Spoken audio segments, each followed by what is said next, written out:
மயங்குற அளவுக்கு அப்படி ஜானு கிட்ட என்னத்தை கண்டேன்னு சுபாக்கு தெரியல. பொம்பளை புள்ளைய பார்த்து மயக்கம் போட்டு போயிடா, மானம் போதுடா, எந்திரடா எருமை. நம்ம மேல ஒருத்தன் இவ்வளவு உயிரா இருக்கிற அளவுக்கு நாம என்னத்தை பண்ணிட்டோம்னு ஜானுக்கே புரியல. But 10th standard K Ramachandran ஆகிய எனக்கு அந்த கிறக்கத்துலயும் எந்த குழப்பமும் இல்லை. ஒரடி ஸ்கேல்ல கோடு போட்ட மாதிரி என் நினப்பெல்லாம் எப்பவும் போல ஜானு மேலதான் இருந்தது.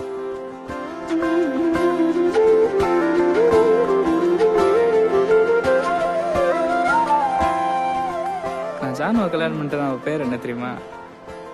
ஜானகி ராமச்சந்திரன். ஜானு எது எப்படியோ ஆத்துல காத்துல சேர்த்துல நான் அது போக்குல போய்கிட்டு தான் இருந்தது.